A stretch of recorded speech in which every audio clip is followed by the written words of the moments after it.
Kemudian masuk masalah anjuran untuk menikah. Seperti yang telah diketahui bahwa agama kita banyak memberikan anjuran untuk menikah. Allah menyebutkannya dalam banyak sekali ayat dalam kitabnya. Dan menganjurkan kepada kita untuk melaksanakannya sesegera mungkin.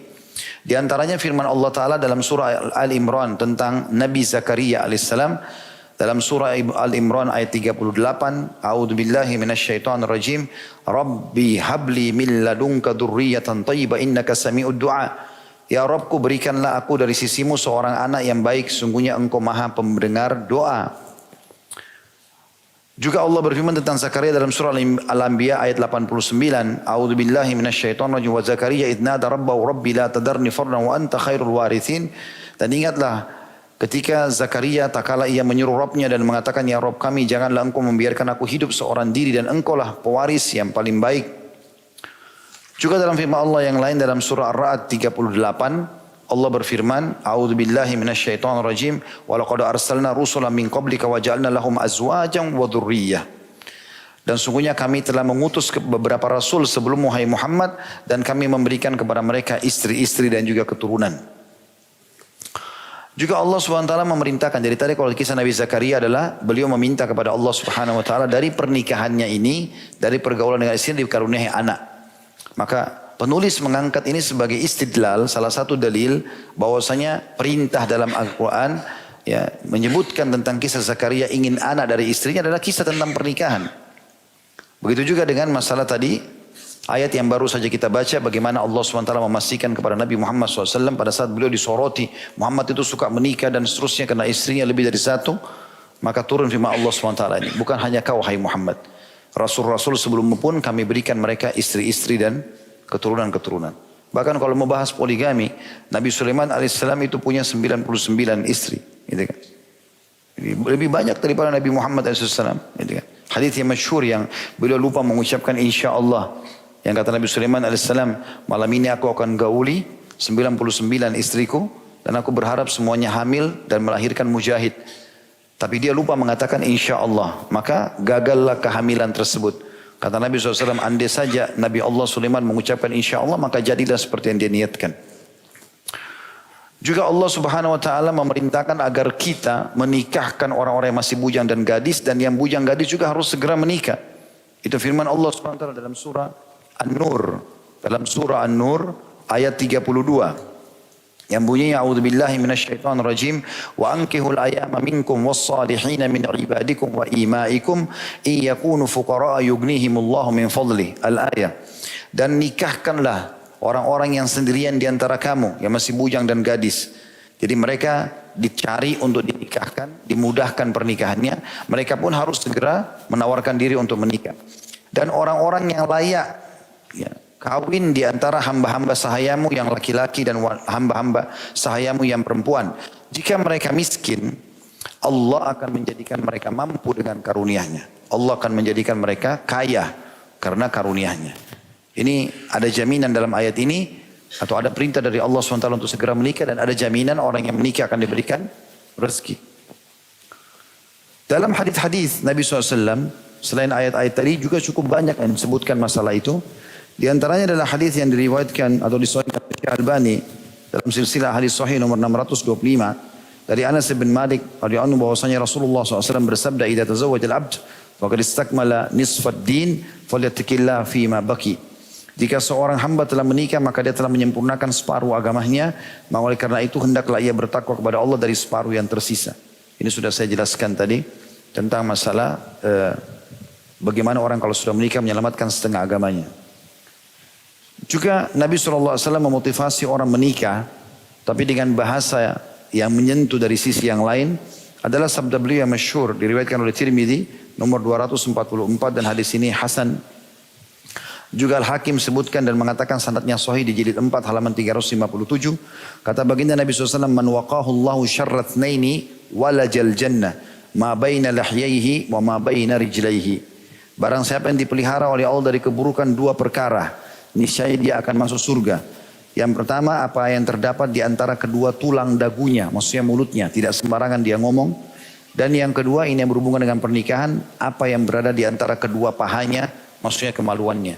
Jangan dia berzina, tapi dia menikah. Gitu. Kata beliau, jadi masuk ke dalam surga itu wahai saudaraku, karena engkau memelihara dirimu dari keburukan apa yang ada di antara kedua kakimu atau kemaluanmu. Dan ini dengan cara menikah atau berpuasa bagi yang tidak mampu. Saudaraku yang budiman, kata beliau, pernikahan adalah sarana terbesar untuk memelihara manusia agar tidak terjatuh ke dalam perkara yang diharamkan Allah. Seperti zina atau liwat atau terjemahannya homoseksual. Dan juga masuk lesbian dan seterusnya. Dan selainnya. Penjelasan mengenai ini akan nanti disampaikan di bab-bab setelahnya. Nabi SAW menganjurkan kita dengan sabdanya untuk menikah dan mencari keturunan. Sebagaimana diriwayatkan oleh Abu Umamah radhiyallahu anhu, "Tazawwaju fa inni mukathirun bikumul umam yaumal qiyamah wa la takunu karahbaniyatin nasara." Menikahlah kalian semua, tidak terkecuali muslim, apakah dia gadis, apakah dia bujang, apakah dia janda, apakah dia duda, ya. Karena sungguhnya aku akan membangga-banggakan jumlah kalian kepada umat-umat lain pada hari kiamat. Dan janganlah kalian seperti pendeta Nasrani. Hadis ini riwayat Baihaqi jilid 7 halaman 78. Dan ini tentu dikuatkan oleh Syekh Albani. Dikatakan bahwasanya hadis ini bisa dipegangi karena banyak hadis pendukungnya. Nabi SAW menganjurkan kita dalam banyak hadis agar menikah dan melahirkan anak. Beliau menganjurkan kita mengenai hal tersebut dan melarang kita hidup membujang. Karena perbuatan ini menyelisihi sunnahnya.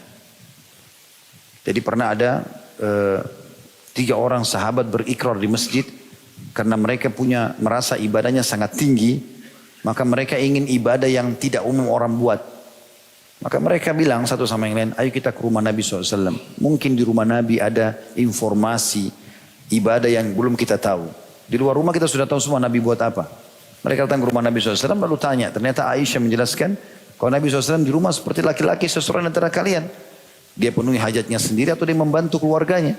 Bahkan Nabi SAW pernah menjahit sendiri sendalnya yang putus. Maka mereka seakan-akan menganggap ingin informasi yang lain. Seakan-akan mereka anggap ini kok cuma seperti ini ya. Maka tiga-tiganya berikrar di masjid dan didengar oleh sahabat-sahabat Nabi yang lain. Yang satu bilang, mulai sekarang saya tidak mau tidur malam hari, mau sholat tahajud sepanjang malam. Ya, pagi kalau ngantuk baru tidur, malam tidak ada tidur lagi supaya tidak seperti umum orang buat. Mulai habis ba'diyah isya tahajud sampai pagi. Yang kedua mengatakan, saya mulai sekarang puasa tidak mau buka puasa kecuali saya sudah tidak tahan. Jadi kayak misalnya hari ini Kamis antum puasa, orang azan buka puasa dia tidak mau buka puasa, dia tahan sampai besok, masih tahan sampai hari ketiga. Dia mau buat berbeda. Yang ketiga bilang, mulai sekarang saya nggak mau nikahi wanita. Daripada mengganggu ibadah saya nggak mau berurusan sama perempuan. Nabi SAW dengar. Naik di atas mimbar. Lalu beliau berkhutbah. Memuji Allah dan membaca salawat untuk diri beliau SAW. Lalu beliau mengatakan, telah sampai kepada saya berita begini dan begitu. Ada orang begini dan begitu di antara kalian. Maka ketahuilah, aku orang yang paling bertakwa kepada Allah di antara kalian. Aku tidur di malam hari dan aku sholat. Artinya Nabi habis isya tidur. Tapi nanti bangun sepertiga malam. Aku juga berbuka puasa. Tiba maghrib boleh puasa, buka puasa. Dan aku menikahi wanita. Sampai menolak sunnahku bukan dari golonganku. Kata beliau, saya kemukakan kepadamu saudaraku yang budiman sejumlah hadis yang menunjukkan hal itu. Yang pertama, nikah adalah sunnah para rasul. Nikah adalah salah satu sunnah para rasul. Lantas apakah engkau akan menjauhinya wahai saudaraku yang budiman? Kata beliau. Imam Tirmizi meriwayatkan dari Abu Ayyub radhiyallahu anhu. Ia menuturkan bahwa Rasulullah SAW bersabda, arba'un min sunanil mursalin, al-haya'u wa ta'attur, wa siwaku wa nikah. Ada 4 perkara yang termasuk sunnah para rasul. Rasa malu untuk melanggar hukum-hukum Allah. Yang kedua memakai wangi-wangian. Yang ketiga bersiwak. Dan yang keempat menikah. Ini hadis riwayat Tirmizi nomor 1086. Dan dikatakan dalam kitab nikah dan hadis ini hasan sahih. Yang kedua, siapa yang mampu di antara kalian untuk menikah, maka menikahlah. Ini hadis Nabi juga. Nabi SAW memerintahkan kita sekalian, sebagaimana diriwayatkan oleh Bukhari dari Abdullah bin Mas'ud radhiyallahu anhu yang menuturkan, kami bersama Nabi SAW sebagai pemuda yang tidak mempunyai sesuatu, miskin sekali. Kami sangat miskin, kata Abdullah bin Mas'ud. Lalu beliau bersabda kepada kami dalam kondisi sahabat-sahabat yang sedang dihadapi miskin semua. Ya ma'syarasy syabab, hai sekalian anak muda, man istata' minkumul ba'a falyatazawwaj. Barang siapa di antara kalian yang mampu menikah, maka menikahlah. Sebagian ulama menerjemahkan makna ba'ah bagi laki-laki mampu melakukan biologis dengan istrinya, kemudian dia juga siap untuk memberikan nafkah harian buat istrinya. Karena kewajiban kita setiap hari memberikan makan, minum, pakaian, tempat tinggal, transportasi semampu kita. Besok kita meninggal sudah gugur kewajiban. Berarti hanya itu saja. Satu hari itu kita mampu bawa satu bungkus nasi uduk, ya makan berdua sama istri. Kita bisa tinggal di gubuk dari kayu, ya sudah dari itu yang kita tinggal sama istri. Seperti itulah. Karena menikah itu lebih dapat menahan pandangan dari yang haram dan lebih memelihara kesucian kemaluan. Dan barang siapa yang tidak mampu, maka hendaklah ia berpuasa karena puasa dapat menekan syahwatnya atau sebagai tameng. Hadis ini riwayat Bukhari nomor 5066 dalam Kitabun Nikah dan juga Muslim 1402 dalam Kitabun Nikah, Tirmidzi juga dalam Kitabun Nikah nomor 1087. Ada di bagian bawah pensyarah kitab Tuhfatul Ahfadhi, bukunya Ibnu Qayyim, berkata al-ba'u dalam hadis asalnya dari bahasa Arab berarti jima, yang diambil dari kata al-maba'ah yang berarti tempat tinggal juga. Mampu dalam hadis ini memiliki dua makna, mampu berjima dan mampu memikul beban nikah. Tadi memberikan nafkah itu. Tapi yang harian sesuai dengan kemampuan kita. Demikian maksud dalam hadis tersebut. Semuanya dikatakan oleh Ibnu Taimiyah rahimahullah di halaman 12 dalam kitab Tuhfatul Ahwadhi. Kemudian para ulama juga berkata, adapun orang yang tidak mampu berjima, maka ia tidaklah butuh berpuasa. Jika demikian, maka makna keduanya lebih sahih. Maksudnya adalah berpuasa itu kalau dia betul-betul punya syahwat yang besar, kemudian dia tidak tahan lagi, dia boleh berpuasa untuk meredam syahwatnya. Tapi kalau dia tidak terikut dengan hawa syahwatnya, maka tidak butuh juga dia berpuasa sunnah. Artinya dalam masalah hadis ini saja ya, bahwa ibadah sunnah dianjurkan atau puasa sunnah dianjurkan. Yang ketiga, hadis Nabi SAW tentang orang yang menikah dengan niat menjaga kesucian dirinya, maka Allah pasti menolongnya dan memberinya rezeki. Kata beliau, saudaraku yang budiman, jika engkau ingin menikah, maka ketahuilah bahwa Allah akan menolongmu atas perkara itu. At-Tirmidzi meriwayatkan dari Abu Hurairah radhiyallahu anhu bahwasanya Rasulullah SAW bersabda, "Thalathatun haqqun 'ala Allahi aunuhum, al-muqatabul ladzi yuridul ada, wan nakihul ladzi yuridul afaf, wal mujahidu fi sabilillah." Sudah masuk waktu? Ada 3 orang yang pasti akan ditolong oleh Allah. Artinya diberikan rezeki dan penuhi kebutuhannya. Yang pertama, seorang budak yang ingin menebus dirinya dengan menyicil kepada tuannya. Namanya mukatab. Jadi kalau sekarang zaman ini tidak ada. Kalau zaman dulu ada budak. Kalau kita beli di pasar berbudakan, kita bisa dia bisa menebus dirinya. Misal dia katakan pada tuannya, saya mau bebas. Bagaimana caranya? Tuannya bilang, kau bayar 10 juta. Majikannya bilang, kau cicil bayar 10 juta. Dia bilang, saya bisa tapi cicil sebulan 1 juta. Jadi 10 bulan lunas gitu. Makanya namanya mukatab. Seperti kasus Salman Al-Farisi radhiyallahu anhu. Beliau pernah menjadi budak atau hamba saya di tangan seorang Yahudi. Dan dia minta ditebus. Ya, Salman menebus untuk menjadi mukatab dengan 1000 pohon kurma. Kemudian yang kedua, orang yang pasti Allah tolong adalah orang yang menikah karena ingin memelihara kesucian kemaluannya, tidak berzina. Dan yang ketiga adalah mujahid di jalan Allah subhanahu wa ta'ala. Kita baca poin keempat baru azan insyaAllah. Yang keempat, menikahi wanita yang berbelas kasih dan subur atau banyak anak adalah kebanggaan bagimu pada hari kiamat. Kata beliau, saudaraku yang budiman, jika kamu hendak menikah, carilah dari keluarga yang wanita-wanitanya dikenal subur atau banyak anak dan berbelas kasih kepada suaminya. Maksudnya lembut, ramah. Karena Nabi SAW membanggakanmu mengenai hal itu pada hari kiamat. Berdasarkan diriwayatkan oleh Abu Dawud dari Ma'akil bin Yasar radhiyallahu anhu yang menuturkan, seseorang datang kepada Nabi SAW mengatakan, aku mendapatkan seorang wanita, dalam riwayat lain disebutkan memiliki kedudukan dan kecantikan. Orang ini kaya dan cantik, tapi ia tidak dapat mempunyai anak atau mandul. Apakah aku boleh menikahinya? Kata orang itu kepada Nabi SAW. Maka beliau SAW menjawab, tidak. Kemudian dia datang kepada beliau untuk kedua kalinya. Tapi beliau melarangnya. Kemudian dia datang kepada beliau yang ketiga kalinya. Maka beliau melarangnya. Lalu beliau berkata, nikahilah wanita yang berbelas kasih lagi banyak anak. Karena aku akan membanggakan jumlah kalian pada hari kiamat. Hadis ini sahih diriwayatkan Abu Daud nomor 2050. Dan tentu ini cara melihat wanita itu berbelas kasih atau tidak adalah dengan cara melihat umumnya sifat keluarga. Kalau seseorang ingin menikah dengan orang lain, kalau dia mau tahu bagaimana nanti keturunannya, maka cukup dia melihat jalur ayahnya saja. Jadi misalnya jalur ayah saya dan jalur ayah istri saya, itu nanti akan menurunkan fisik, paras wajah, rambut, warna kulit, postur tubuh kepada anak-anak. Sementara jalur ibu saya dan jalur ibu istri saya, itu akan menurunkan karakter atau sifat. secara umum global.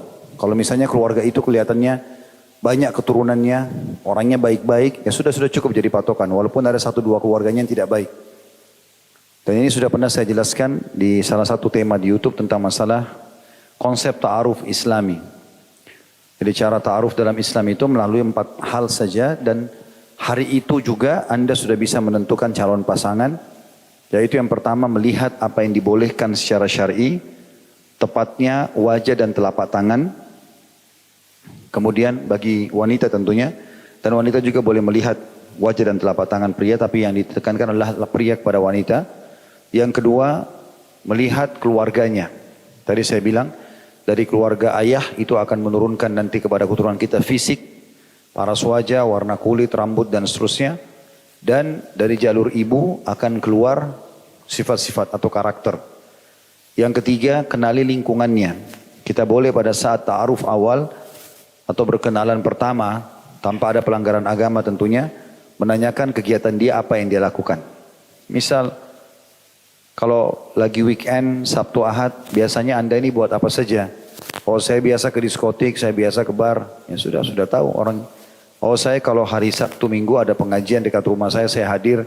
Ada orang tua saya yang sudah tua, saya bakti. Anda sudah bisa menilainya.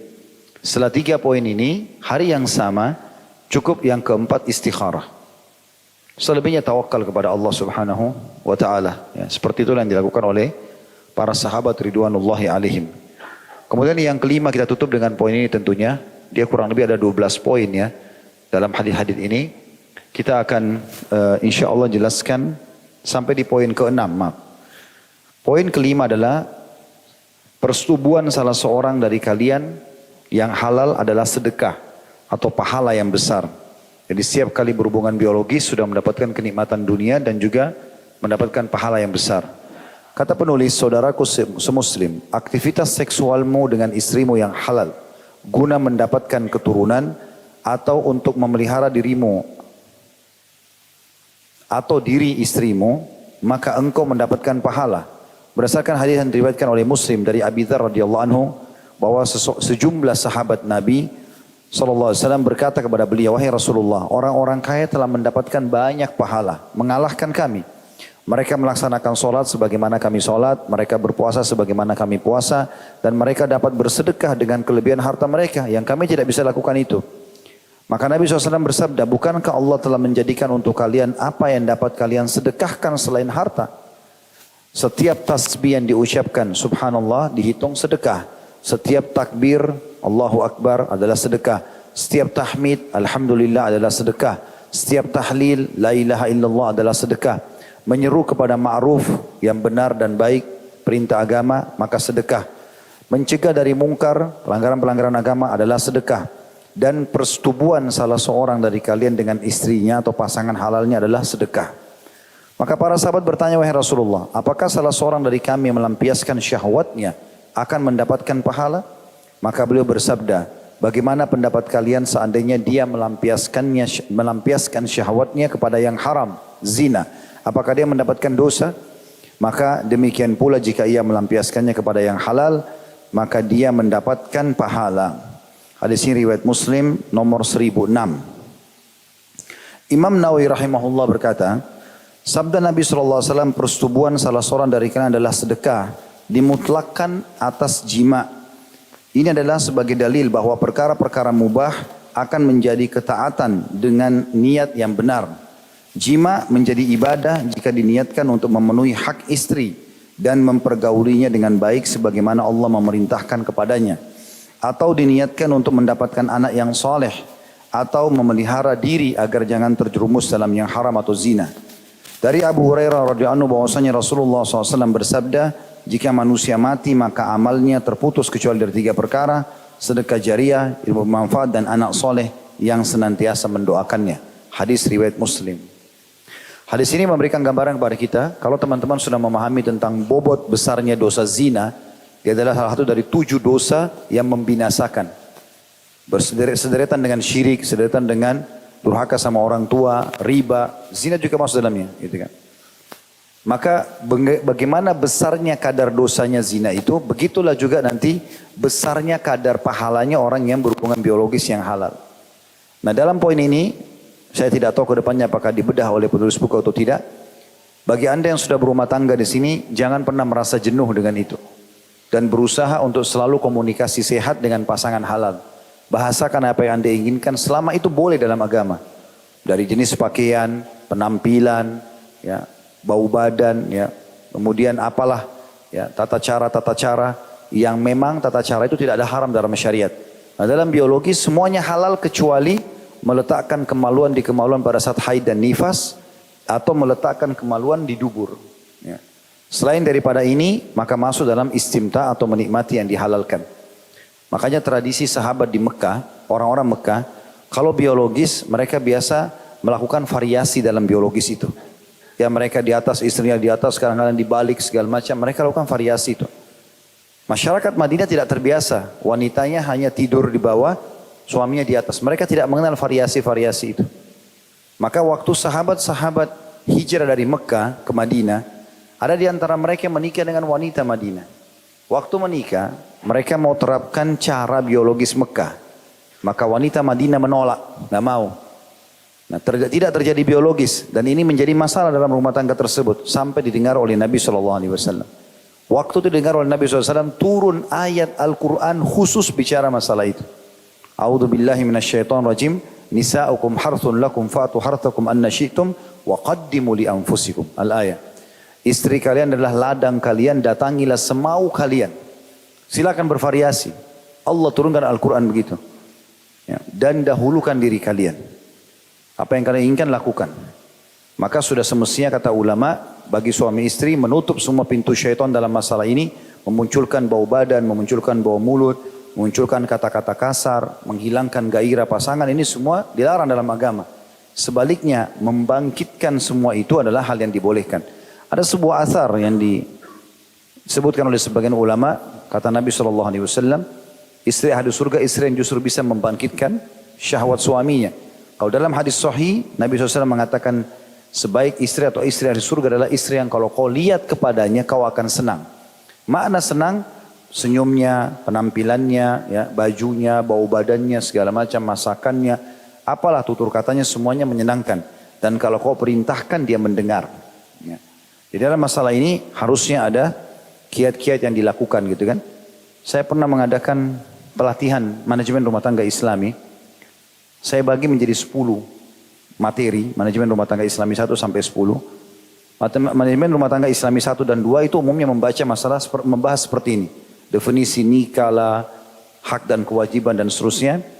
Manajemen rumah tangga Islami 1, manajemen rumah tangga Islami 2 saya membahas tentang hak anak, nama-nama yang baik, akikah, tahnik dan seterusnya. Kemudian juga saya membahas tentang masalah bakti sama orang tua dan hak kerabat. Di manajemen rumah tangga Islami 3 sampai 10, 7 kali, 7 tema itu semuanya judulnya kiat-kiat mempertahankan rumah tangga. Di antaranya adalah menikmati dan memperindah biologis itu. Karena Allah halalkan. Bahkan Nabi SAW melakukannya dengan sangat baik. Dan Aisyah sering ditanya radhiyallahu anha tentang bagaimana biologis Nabi SAW. Dan beliau rincikan semuanya. Itu juga sudah saya bedah di buku khusus masalah rumah tangga mirip ini, judulnya Mahkota Pengantin. Dan mudah-mudahan nanti insya Allah di buku ini pun ada penjelasan masalah itu. Dan ini bukan aib untuk dibahas. Bahkan Nabi SAW kadang-kadang di depan sahabat bertanya. Di antaranya beliau menegur para sahabat yang menceritakan kelebihan pasangannya. Beliau mengatakan, sesungguhnya orang yang paling buruk kedudukannya di sisi Allah pada hari kiamat adalah orang yang atau seorang suami yang telah menggauli istrinya. Kemudian istri telah menggauli atau mendatangi suaminya, lalu keduanya menyebarkan perbuatan itu. Lalu Nabi SAW juga bilang, mungkin seseorang di antara kalian mengucapkan itu. Misal seorang suami mendapatkan istri yang sangat memuaskan dia. Bau badan lah, senyumannya lah, pelayanannya lah, segala macam termasuk biologisnya. Lalu kemudian dia cerita sama teman-temannya laki-laki yang lain. Oh istri saya itu begini dan begitu. Kata Nabi SAW, mungkin seseorang di antara kalian mengucapkan itu. Kelebihan pasangannya. Atau seorang perempuan begitu juga. Suaminya sangat memuaskan. Lalu dia cerita-cerita tentang suaminya begini, suaminya di depan teman-temannya. Maka kata Asma binti Yazid radhiyallahu anha, betul ya Rasulullah. Laki-laki melakukan dan perempuan melakukan itu di Madinah. Kata Nabi SAW, jangan kalian lakukan itu. Karena seperti perumpamaan orang seperti itu yang menceritakan kehebatan pasangannya dalam biologis. Seperti syaitan laki-laki ketemu dengan syaitan perempuan di jalan. Lalu kemudian mereka biologis. Ya, sementara semua orang melihatnya. Jadi sering kali Nabi SAW luruskan itu, kesalahan-kesalahan. Gitu kan.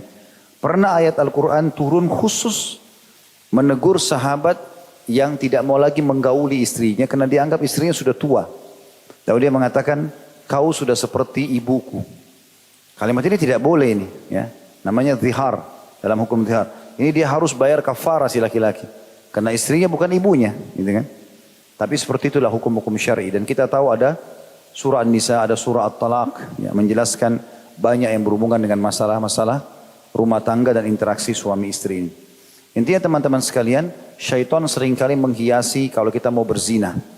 Mungkin orang yang kita temani itu orang yang jelek, orang yang akhlaknya buruk, naudzubillah pelacur-pelacur atau laki-laki yang tidak benar, tapi syaitan membangkitkan syahwat kita sama mereka. Sementara pasangan kita yang sudah halal, di rumah, udah bersih, mungkin di pandangan orang sangat cantik atau sangat gagah, tapi syaitan mengelabui kita dengan cara menutupi itu. Makanya seringnya melakukan aktivitas biologis dengan pasangan ini akan menepis semua was-was syaitan itu. Mirip dengan kalau antum biasakan sholat malam, maka godaan syaitan akan menipis di situ. Dia nggak bisa lagi goda kita. Yang dia bisa goda orang yang jarang sholat malam, sehingga tetap malas seperti itulah. Karena sudah menjadi sebuah kebiasaan. Maka harus hati-hati teman-teman sekalian, hidupkan suasana ini. Sampai Abdullah bin Umar radhiyallahu anhu, bagi yang sudah menikah perlu memahami riwayat ini. Beliau saking rutinnya melakukan biologis halal sama pasangannya, sampai-sampai kalau beliau berbuka puasa, beliau habis makan kurma 3 butir, minum air putih, sholat maghrib, balik langsung biologis dengan istrinya. Untuk mengambil pahala yang besar dari biologis halal ini karena dia seimbang dengan dosa zina yang haram. Yang keenam, dalam tadi saya perlu tekankan juga dalam pelatihan yang saya sampaikan itu, saya mengadakan pelatihan dan ternyata banyak sekali ikhwat dan akhwat yang ikut pelatihan itu dalam rumah tangga. Kami nginap misalnya di luar kota, Jumat sampai Ahad. Kemudian nanti ada pelatihan-pelatihan di situ. Saya coba buat pelatihan, bagaimana saya ingin tahu apakah memang sudah diterapkan atau tidak dalam rumah tangga. Ternyata hampir mayoritasnya tidak pernah lakukan itu. Saya siapkan meja di hotel itu. Kemudian di situ di atas meja ada saya tulis tulisan, kata-kata untuk mengucapkan sayang, mengucapkan rindu, mengucapkan cinta. Mengajak biologis dengan bahasa jelas pada pasangan. Menggodahnya atau merayunya dengan bahasa-bahasa yang tidak ada haramnya, itu ternyata nggak diucapkan oleh banyak ikhwat dan akhwat. Mereka tidak pernah ucapkan pada pasangannya. Sudah 10 tahun berumah tangga. Saya tempelkan kertas di meja, saya wajibkan dalam pelatihan untuk mengucapkan dan sambil melihat pasangannya. Ada orang subhanallah menikah sekian lama tidak pernah menikmati muka pasangannya. Pasangannya ngobrol, dia lihat tembok. Lalu apa gunanya istrinya atau suaminya di sebelah? Gitu kan? Syaitan mengelabui dia. Atau pada saat dia biologis, dia mengkhayalkan orang lain karena banyak tontonan yang ada. Maka pasangannya yang sudah berusaha memberikan yang terbaik, ini semua tertepis dengan waswas syaitan. Ini semua tentu hal-hal yang perlu diperbaiki. Insya Allah mungkin kedepannya kita akan lebih banyak bahas singgungan masalah ini. Tapi ini poin kelima tentang masalah besarnya pahala persetubuhan tersebut. Yang terakhir yang keenam, menikah dapat mengembalikan semangat kepemudaan. Dikatakan oleh penulis, nikah dapat mengembalikan kekuatan dan kepemudaan badan. Karena ketika jiwa merasa tentram, tubuh juga menjadi giat. Ini adalah seorang sahabat, kata beliau. Cerita seorang sahabat yang menjelaskan hal itu kepada kita. Di mana diriwayatkan oleh Bukhari dari Alqamah radhiyallahu anhu, ia menuturkan, aku bersama Abdullah bin Mas'ud. Lalu Uthman bertemu dengannya di Mina. Maka ia mengatakan, wahai Abu Abdurrahman, maksudnya Alqamah, berkata kepada Abdullah bin Mas'ud, sesungguhnya aku mempunyai hajat kepadamu. Kemudian keduanya bercakap-cakap, tapi agak jauh dari Alqamah. Uthman bertanya kepadanya, wahai Abu Abdurrahman, wahai Abdullah bin Mas'ud, maukah aku nikahkan engkau dengan seorang gadis yang akan mengingatkan kau pada yang dahulu pernah engkau alami? Maksudnya kau pernah berumah tangga dulu. Ketika Abdullah merasa dirinya tidak membutuhkan, maka dia mengisyaratkan kepadaku. Seraya berkata, wahai Alqamah, sesungguhnya aku menolaknya, tapi aku, maksudnya perempuan ini, tapi bukan aku menolak pernikahan. Karena aku pernah mendengar Nabi SAW bersabda, wahai sekalian pemuda, barang siapa di antara kalian yang mampu untuk menikah, maka menikahlah. Maksudnya maknanya, agar tetap kamu dalam keremajaanmu, semangatmu karena menikah. Jadi dia semangat cari nafkah buat istrinya, dia pulang capek ada yang temanin dan seterusnya. Dan barang siapa yang belum mampu, maka berpuasalah. Karena puasa dapat mengendalikan syahwatnya. Hadis ini riwayat Bukhari nomor 5065. Ini sebagai penutup tentunya saya akan baca pertanyaan. Saya menemui salah satu panitia masjid. Kebetulan belum menikah. Saya biasa kalau ketemu sama teman-teman bujang selalu saya godain supaya menikah. Nah, maka saya bilang belum menikah, akhi setiap ketemu. Belum Ustaz. Kenapa? Tunggu apa ini nikah-nikah? Kan bisa dapat pahala. Rugi malam-malam antum tanpa istri. Terus dia bilang, tapi anak kan setiap malam bisa pijitin ibu anak. Iya, antum memijit ibu dapat pahala. Tapi antum juga bisa dipijit oleh istri. Gitu. Jadi akhirnya rugi saja lewat waktu seperti itu. Ya, Allahu a'lam. Itu saja, semoga bermanfaat. Kalau benar dari Allah, kalau salah dari saya mohon dimaafkan. Subhanakallahumma bihamdika, asyhadu an la ilaha illa anta astaghfiruka wa atubu ilaik. Wassalamualaikum warahmatullahi wabarakatuh.